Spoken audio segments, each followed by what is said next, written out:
Eu vou falar um pouquinho do que a gente percebeu nessa semana aqui agora. E vou pedir para vocês não assustarem, não, tá? Agora, eu vou fazer uma análise junto com vocês aqui. Os milagres que Jesus Cristo fez foram com qual objetivo? Vocês saberiam me dizer? Com base em um dos que eu vi, que eu achei muito pertinente, foi a questão que ele, para que o Pai seja glorificado, e a ideia era arrependimento, né? A mensagem que João Batista vinha abrindo o caminho para Jesus apresentar o ministério de Jesus. E em um dado momento, aquele poço que desceu do telhado, lá que abriu o telhado, Jesus não mandou ele levantar do seu leito, nem ficar em pé, nem ser curado. Jesus apenas disse que seus pecados estão perdoados. Eu achei uma ênfase interessante nessas palavras de Jesus naquele momento. A perdão dos pecados, tratar da alma dele. Tá? Ele não era aquilo que dificultava ele crer em Deus e nem alcançar salvação, apenas a restauração física, mas a sua alma, né? A questão do arrependimento, a questão de mudança de pensamento, a nova mente. Eu creio que os milagres é um pensamento meu, sabe, Ronaldo, com base nesse milagre que ele fazia. Milagre é algo que é impossível ao ser humano, né? Partindo dessa premissa, naquele momento lá que, por exemplo, né, ele ressuscitou Lázaro, né? Lázaro morreu depois, não? Creio que sim. Eu não tenho um relato, a gente não tem nenhum relato, mas eu creio que sim. Eu penso que, obviamente, ele morreu. Os cegos que foram curados morreram? Sim, eu acredito que sim. Os surdos mudos que foram curados morreram?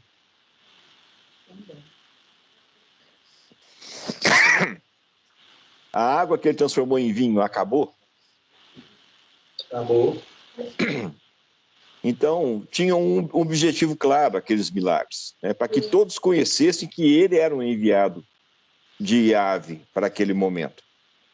Para que todos soubessem que ele era o Cristo, o Filho do Deus vivo. Tá? Todo mundo enxergou isso? Não. Alguns enxergaram essa situação. Né? E, a princípio, né, só o Pedrão que enxergou isso por revelação, né? E vós, quem dizeis que eu sois, né? Aí o Pedrão já entrou logo de cara, né? Tu és o Cristo, o Filho do Deus vivo, né? O que Jesus falou para ele? Bem-aventurados és tu, Simão Barjonas, porque não foi carne nem sangue quem tu revelou, mas o Espírito do meu Pai que habita em você, né? E era uma revelação. Não quer dizer que Jesus era o Cristo naquele momento para o mundo. Ele não tinha morrido ainda, ele não tinha ressuscitado ainda, tá? Então, naquele momento, né, Pedro recebeu uma revelação. O que é revelação? É o espírito de El Elyon, ou espírito de Yahvé, né, que é o mesmo Deus, mas é importante que a gente comece a diferenciar as manifestações divinas, tá? Naquele momento, o Deus que se manifestava, né, ou Deus não, é o mesmo Deus, tá certo? O Deus Pai, né, de Jesus, naquele momento, se manifestava como Yahvé, né, que é o Deus da lei, tá certo? Porque aquele momento ali, ele tinha uma promessa, um compromisso para com os judeus. Tanto é que Jesus não veio para os gentios, Jesus veio para os judeus. E mesmo assim, os judeus não o receberam, conforme está escrito, veio para que eram seus e os seus não o receberam. Foi justamente essa situação, né, da quebra de contrato dos judeus para com Jesus, para com Yahvé, é que pôde ser feito um novo contrato agregador, né, que chamou todo mundo para poder realmente ser coparticipante agora da natureza divina, tá? Antigamente era dado aos judeus, isso é muito importante a gente saber, né? Lembrem-se daquele contrato que eu falei, né? Quando seu Cícero, né, ele partiu, né, do nosso meio, com todo respeito, né, eu brinquei com a família do Paulo de Garanhuns, né, que eu queria a minha parte da herança, né, já que o, o pai de todos ali, né, que é o seu Cícero, né, já tinha partido e tinha uma herança para poder ser repartida com todos. E o Pedro, né, como advogado que é, provocando, né, que eu fiz a provocação, né, o Pedro, por que eu não tenho direito à herança do seu pai? E ele foi bem claro, Ronaldo, porque você não faz parte da minha família. Entendeu? Meu pai com a minha mãe fizeram um contrato, e esse contrato é para os filhos deles, os descendentes deles, né? Cujos descendentes eu não fazia parte, né? Então eu vejo assim que Yahvé é um Deus muito criterioso. Ele tinha feito um contrato com os judeus. Eu estou escolhendo vocês como meu povo. Se vocês me escolherem como seu Deus, eu vos abençoarei. Foi um trato lá no Antigo Testamento. Se vocês pesquisarem, vocês vão enxergar. Por que eu estou falando isso aqui agora? Porque os milagres do canal Jesus, que era a salvação de Yahvé, naquele momento veio para os que eram seus, judeus. E os judeus não o receberam. Então, houve quebra do contrato, tá certo? E os próprios judeus que não o receberam, o condenaram e o crucificaram, tá? E o que acontece? Ele não ficou preso, né, à condenação que os judeus implementaram em cima dele. Ele ressuscitou. E já não era mais Jesus, já não era mais a salvação de Yahvé para os judeus. Ele ressuscitou como Cristo, o Filho do Deus vivo. E qual Deus? A manifestação divina era de Yahvé? Não, já não era mais de Yahvé, sim de El Elyon, que significa Deus das nações. Tá? Então, ele se manifestava como Deus das nações. E aqueles milagres, como eu quero tentar levar aqui agora avante, são milagres provisórios. Não eram milagres absolutos. Eram milagres provisórios. Quem foi ressuscitado, morreu. Quem foi curado de lepra, morreu. Quem foi curado de cegueira, morreu. Quem foi curado de qualquer outro mal, morreu. Entendeu? Uns voltavam para agradecer, outros não. Né? Lembra dos 10 leprosos lá? Somente um voltou. E mesmo assim, aquele leproso, não sei se ele seguiu Jesus, tá? Eu não vi ainda claramente se ele seguiu Jesus, mesmo tendo sido curado com a lepra, né? E eu vejo claramente que os milagres era que o pessoal queria ficar livre do seu mal. Eles não queriam servir ao Cristo, o Filho do Deus vivo, que estava ali agora se manifestando, né? Ainda por revelação, tá? E aí começa a entender, né, quando Jesus fala, né? Olha, vocês estão admirados dessas obras que eu estou fazendo? Olha bem, as obras que eu fiz, vocês também as farão, e farão maiores ainda, porque eu vou para o Pai, né? O que ele está falando? Olha bem, eram obras provisórias, eram milagres provisórios, tá? Isso demonstra, eu não quero de maneira alguma diminuir o ministério de Jesus, viu, meus irmãos? Não é isso. Eu quero amplificar o ministério de Cristo Jesus. Tá? Porque Cristo Jesus, depois que ele ressuscitou, modificou a performance espiritual dele. Hoje, os milagres que nós podemos receber em nossas vidas, ainda serão milagres provisórios, na sua maioria. Por quê? Porque nós ainda não temos a consciência exata de tê-lo como cabeça. Porque no dia que realmente ele estiver como cabeça da tua vida, e você sendo coparticipante da natureza de Cristo, e você tiver a mente de Cristo, os milagres passarão a ser absolutos. Então, tudo aquilo que você orar e em Cristo Jesus você desejar, estando você ligado à mente de Cristo, nada nos será impossível. Primeiro ponto. Segundo ponto, serão obras em definitivo. Então, nós podemos ser coparticipantes de uma situação, de uma performance espiritual que ninguém está falando. Tá? Por quê? Porque ninguém está tomando a consciência de que nós temos a mente de Cristo. Né? E nós temos a mente de Cristo. Só que a mente de Cristo ainda não está ainda na sua performance plena. Tá? Eu gosto muito do exemplo, né? Como eu gosto de carro, você sabe que eu gosto de carro chique, né? Então, se eu der agora para os meus filhos aqui, né? Tá todo mundo maior de 18, agora não tem mais graça, né? Mas quando eles eram pequenininhos, se eu desse uma BMW, né? Se eu pudesse dar uma BMW para eles lá, motor V8, não sei o que, não sei o que, não sei o que, não sei o que, para um garoto de 8 anos de idade, por exemplo, eu posso dar uma BMW para ele. Agora eu pergunto para vocês, se meu filho Felipe tivesse 8 anos e ganhasse uma BMW do seu pai, ele poderia dirigir essa BMW?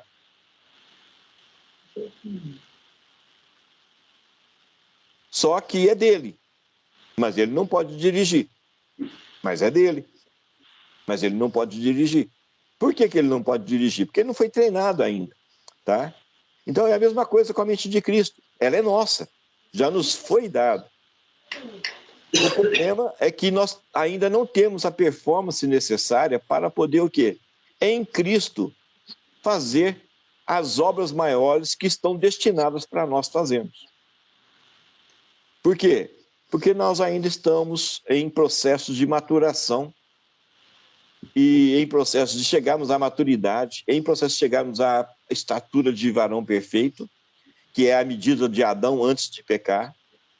E depois da medida de varão perfeito, nós ainda temos uma outra medida, que é a estatura da plenitude de Cristo. Tá? E essa ainda nós temos que batalhar bastante. Aí na plenitude da estatura de Cristo Jesus em você, aí as boas obras vão acontecer. E elas terão caráter definitivo. Porque você está ligado ao cabeça. Aí é uma manifestação de Cristo Jesus, não mais de Jesus. Ou de Jesus Cristo. Para quem ainda não entendeu, né, nós já fizemos essa brincadeira e nós já provamos que Jesus nasceu Jesus. Aos 30 anos, ele se manifestou como Jesus Cristo. Ele foi morto e crucificado como Jesus Cristo. E na hora que ele ressuscitou, não é mais Jesus Cristo, e sim Cristo Jesus. Aí você pega o Novo Testamento, aí, as cartas de Paulo e tudo mais, você vai ver claramente momentos em que ele fala que é Jesus, momentos que ele fala que é Jesus Cristo, e momentos que ele fala que é Cristo Jesus. E você consegue perceber claramente o que Paulo está falando, tá, meus irmãos? Pode parecer um pouquinho estranho aí para as pessoas que estão nos visitando aí hoje, mas eu lanço o desafio. Né? E a coisa que eu mais gosto é quando você pega a Bíblia para ler. Né? Então, se tem algum fato que possa te impulsionar para ler a Bíblia, então tá aí um fato. Se você quiser quebrar, né? Se você não concordar com o que eu estou falando aqui agora e quiser quebrar, caramba, o desafio, né, Anselmo? Ele sempre foi lançado, já há mais de 2, 3 anos já, né? Que é qual é o desafio? Deus chama a gente para arrazoar com ele. Né? O que é isso? Deus chama a gente, olha, venha conversar comigo, venha mostrar a razão da tua fé, venha mostrar a razão da tua situação, ou seja, arrazoar é isso. Vem aqui conversar comigo. Venha arrazoar comigo, né? Venha mostrar a razão. Por que você pensa dessa forma? Né? E Deus vai mostrar para você por que ele pensa de outra forma. Isso é arrazoar. Então, o desafio que eu lanço para vocês é isso aí. Querem arrazoar? Então, pega a Bíblia, leia e verifica se essas coisas que eu estou falando aqui podem ser dessa forma que eu estou falando. Se vocês conseguirem, entre vocês, provarem para vocês mesmos, em primeiro lugar, que eu estou falando algo que não é condizente com a palavra, então vamos arrazoar. É só me ligar, marcar o dia e a hora que nós vamos arrazoar na palavra, tá? E é um desafio bacana, porque eu estou impulsionando você a estudar a palavra. Cara, e é fantástico quando a gente começa a perceber aqui no nosso meio, né, que fez sentido, né, pessoal? Quando a gente pôde escutar essa palavra, né, de Jesus, Jesus Cristo e Cristo Jesus, fez muito sentido para nós. Porque, como eu falei algumas vezes, o ser humano, ele está sujeito ao tempo. Jesus não está sujeito ao tempo. Tá? Mas qual Jesus que eu estou falando? Jesus, o Cristo, o Filho do Deus vivo. Porque o Jesus encarnado aqui, que nasceu de Maria, ele estava sujeito ao tempo. E ele ficou 33 anos e meio com a gente. Começou seu ministério com 30 anos e faleceu, foi crucificado com 33 anos e meio. E nesse período, ele, está escrito lá que ele se esvaziou de si mesmo, se fez homem e habitou entre os homens. E ele não se intitulava filho de Deus nesse período, ele sempre se chamava como filho do homem, filho do homem, filho do homem. Por quê? Porque ele estava vazio da sua divindade. Está escrito lá que ele se esvaziou de si mesmo e ficou sujeito às mesmas paixões que a gente. Só que ele não pecou. Agora a gente não. Estamos sujeitos às suas paixões e estamos pecando. E eu quero fazer uma pergunta: até onde você gostaria de levar a sua vida ainda como um medíocre pecador? Tá? Porque esse desafio também tem colocado diante de mim. Não sou melhor do que ninguém. De novo, também estou sujeito às paixões, também erro, também peco. Só que uma coisa é certa: eu não estou mais confortável com esse tipo de coisa. Eu não estou mais confortável com esse tipo de performance espiritual. Bem. Né? Por quê? Porque eu quero ver coisas maiores acontecer na minha vida. É por isso que eu tenho estudado a palavra, tenho buscado a palavra, tenho escutado a palavra de vocês. Né? Porque a fé vem pelo ouvir, não é pelo falar. Né? Quem fala não está exercitando fé. Mas antes ele ouviu para poder falar. Entendeu? Então ele exercitou fé antes. Agora quem está escutando está exercitando fé. Porque ela está sendo... Né? A fé vem pelo ouvir, e ouvir a palavra de Deus. E vou falar por presunção. Não que eu seja presunçoso, tá? Eu não sou presunçoso. Mas por presunção, eu vou crer que o que estou falando é uma palavra de Deus, né? Mas eu posso errar. Daí a necessidade de nós arrazoarmos, tá? Então, se soou esquisito para vocês, minha irmã, meu irmão, que está aí me escutando, estude, prepare-se e venha arrazoar. A qualquer dia, a qualquer horário, a qualquer momento, tá? Mas como nós estamos sujeitos ao tempo, o que acontece? Nós temos que melhorar a nossa performance. E como eu falei, eu não estou satisfeito com o que está acontecendo em minha vida, né? E eu posso falar por mim. Eu quero as coisas maiores em Cristo Jesus. Eu tenho a minha BMW, só que eu estou como um menino de 8 anos de idade. Né? O Deus que eu sirvo não me permite nem pegar a chave para poder ligar. Porque se eu ligar a BMW e não souber certinho, ela pode estar engatada, pegar e sair andando, né? Ou então eu posso ligar, acelerar e puxar o câmbio e ela começar a cantar pneu e sair. Entendeu? Então, enquanto eu não tiver a maturidade ou o treinamento, ou a maturidade e treinamento, e for um exímio motorista, eu não tenho o livre acesso à bênção que eu recebi do meu pai. Tá? Então, o que é isso? O que é o exímio motorista? É aquele homem que não peca. O que é um exímio trabalhador? É aquele que tem domínio próprio. O que é aqueles negócios, os princípios elementares de doutrina? São aqueles homens que já passaram por isso e exercitam com clareza os princípios elementares de doutrina. Agora, são homens que, além dos princípios elementares de doutrina, já se jogaram, já se lançaram em outras coisas, maiores ainda. Né? Tem um estudo que o Paulo fez aqui com a gente, né? Que ele fala lá em Hebreus 6, né?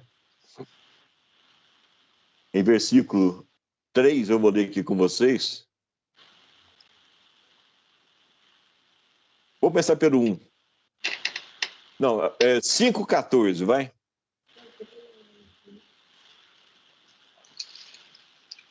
5,13. Ora, todo aquele que se alimenta de leite é inexperiente na palavra da justiça, porque é criança. Mas o alimento sólido é para os adultos, é para aqueles que, pela prática, têm as suas faculdades exercitadas para discernir não somente o bem, mas também o mal. Né? E esse versículo 14 aqui, está escrito lá que Jesus, né, queria se tornar Jesus Cristo, e depois iria se ressuscitar como Cristo Jesus. Ele aprendeu a obediência pelas coisas que ele sofreu, sim.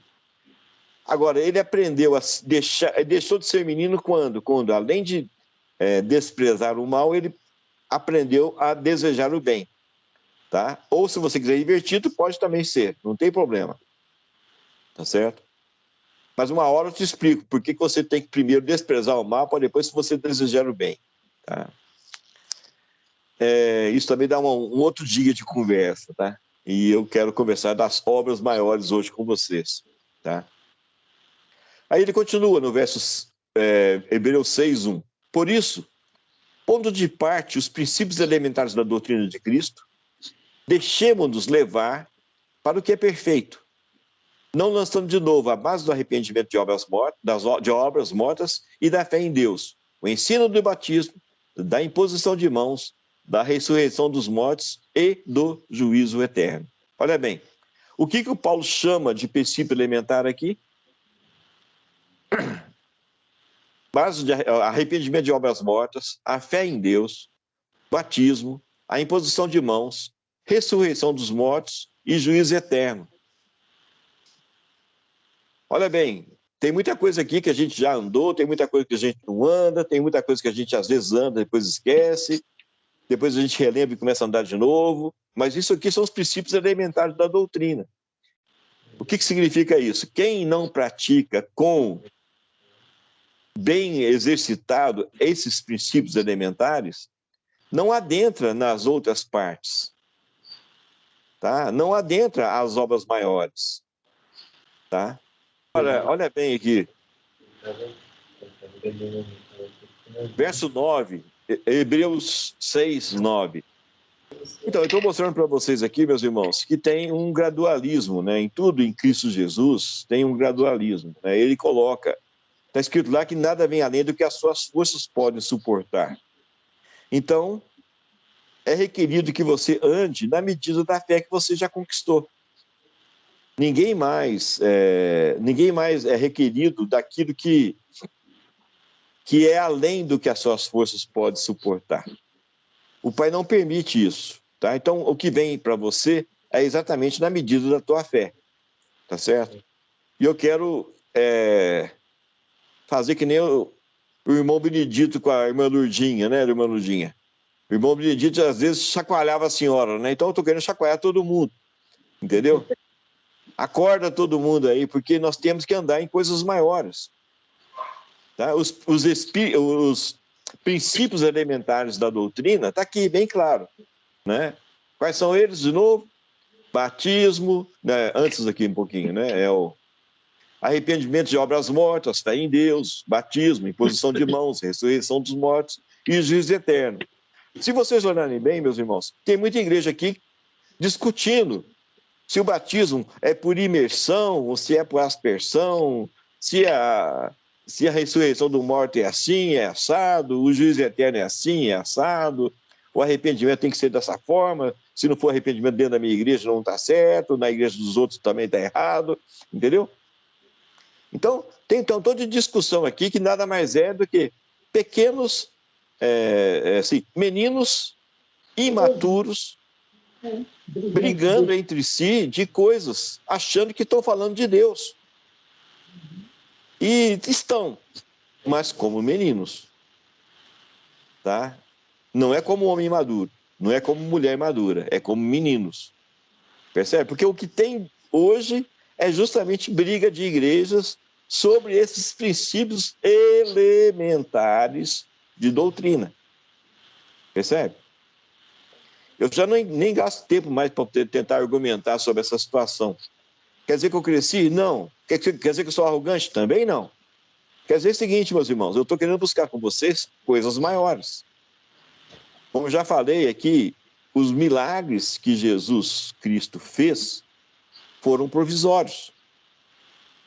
E ele não está chamando você para fazer milagre provisório em Cristo.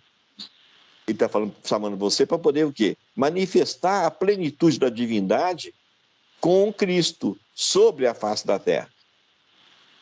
Tá?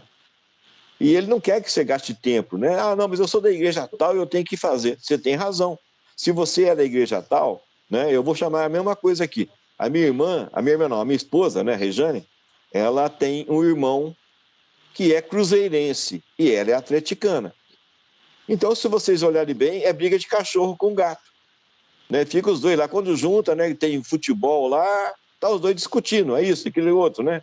Aí tem umas garrafas aqui, umas canecas que, né, deram de presente pro meu sogro. Tem a caneca do Cruzeiro, tem a caneca do Atlético, tem a caneca do Flamengo, cada um bebe numa caneca, né?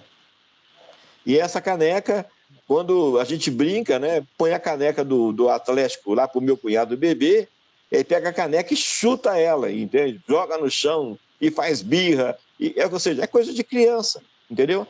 O que as igrejas estão fazendo hoje? É que nem o meu cunhado com a minha esposa.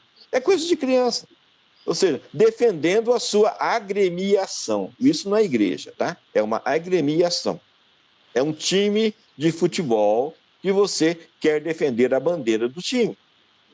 E você tem razão em defender, já que você está falando que você é atleticano, que você ou então é cruzeirense, você tem que defender até debaixo d'água as cores da sua bandeira. Né? E o que eu estou falando com vocês aqui? Larguem mão dessas bandeiras, larguem mão dessas agremiações. Vamos ver em Cristo Jesus se é para falar disso ou não. E é bem claro aqui, ele fala bem claro, olha, se o pai quiser, nós vamos até discutir sobre isso, mas isso não é o que o pai quer. O que o pai quer é as obras maiores. O que o pai quer é a manifestação da mente de Cristo sobre você, minha irmã, meu irmão. E isso acontece onde? No corpo de Cristo multimembrado. Não são nas agremiações, tá? Então, a gente já passou desse período de querer conversar, de querer arrazoar sobre essas situações. São princípios elementares, entendeu? Isso não vai me dar acesso a ter a condição de eu ligar a minha BMW. Embora é minha, eu ganhei ela, mas eu sou imaturo ainda. Eu tenho que deixar a imaturidade de lado, tá?